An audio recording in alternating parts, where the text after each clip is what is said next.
Hey, it is your buddy, Peace and Harmony with you here today. Much love going out to all the beautiful, empowered harmonizers. We are zooming in and focusing in a little bit more in depth in terms of understanding some of the traits and qualities of a psychopath, particularly that of controlling others through sort of other tactics that are based on what a viewer comment sort of mentioned as neurolinguistic programming. Now, we're not going to focus on NLP as the topic of this video, but more the concept that the viewer had commented is that they're sort of dragging you around by the nose, I think was the comment.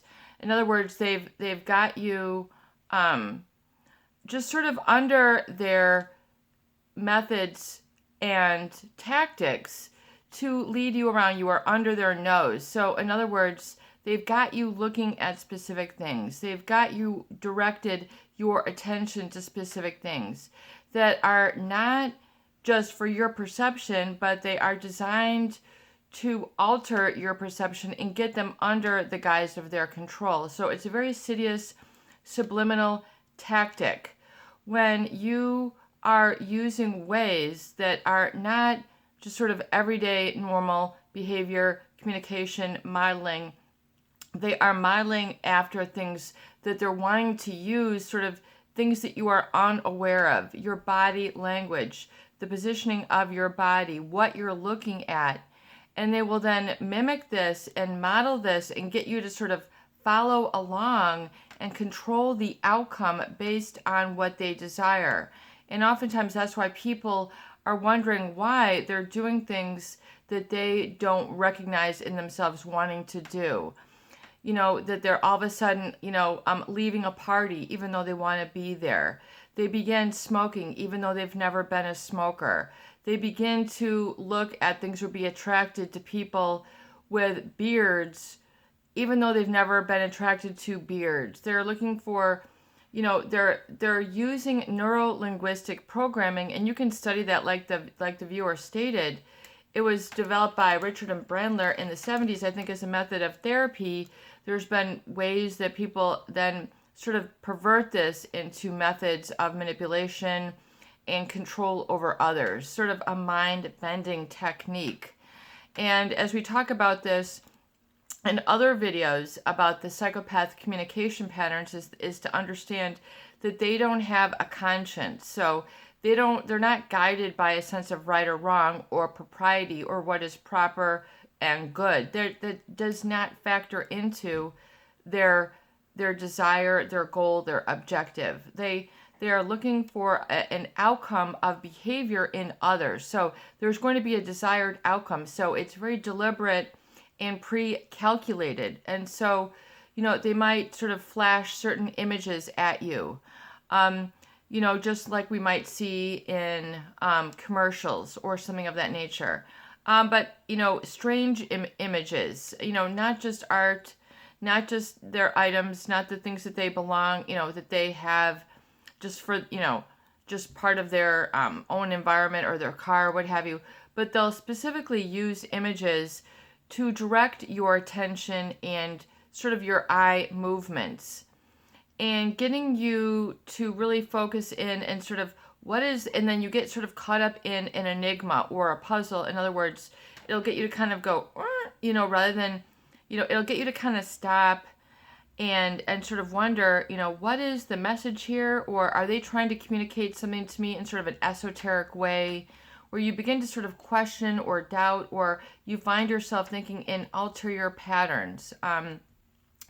And people who get caught in this, sometimes they oftentimes find relief that they want to be sort of controlled, or they want a leader in their relationship. But then what ends up happening is they end up giving up control of themselves because they've given up control to this other person.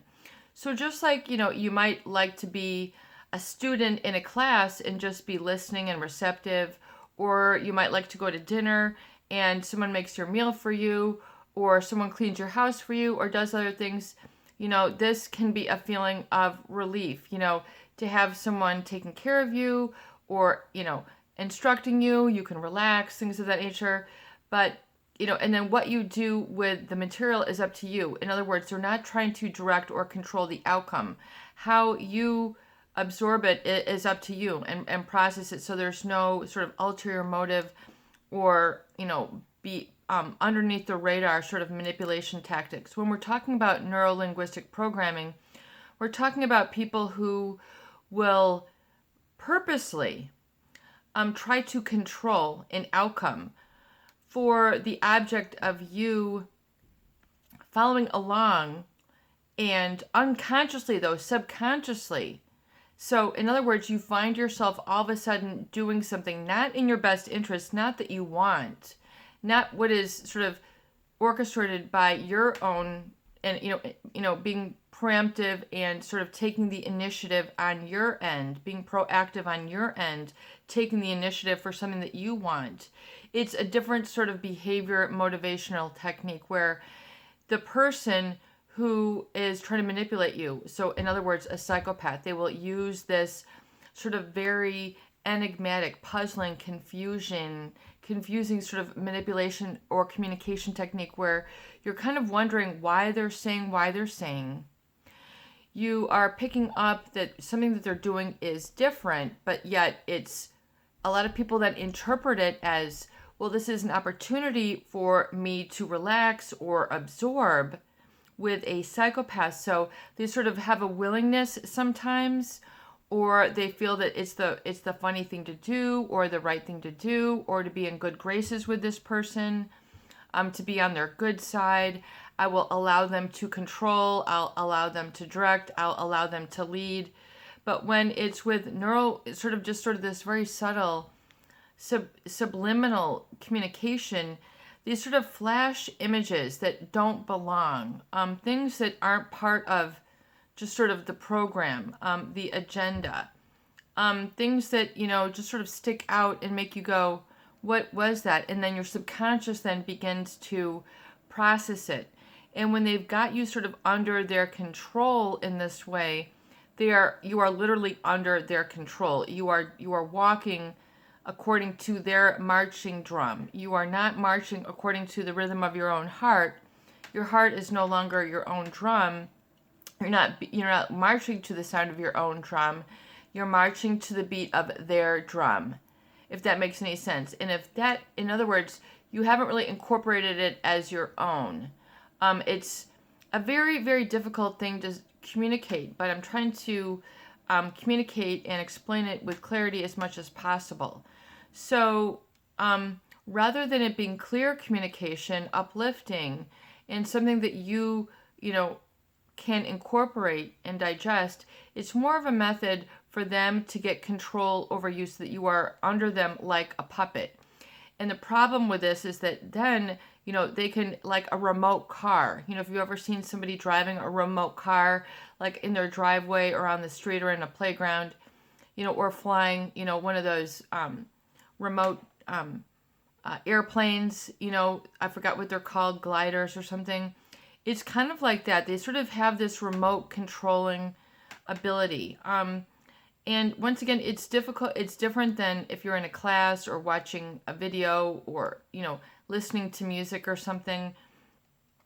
There is an outcome that they want to control, particularly that benefits them and moves you closer or further away or focusing on this or that based on their desire. And the dangerous aspect, the problematic aspect, is that people then feel that they're losing control of, what they're doing. In other words, I don't know why I did this. I don't, this is not like me. This is out of character for me. I would never make this mistake. I would never, leave work and not tell anybody. I would never, I don't smoke. I don't drink. I don't eat this type of food.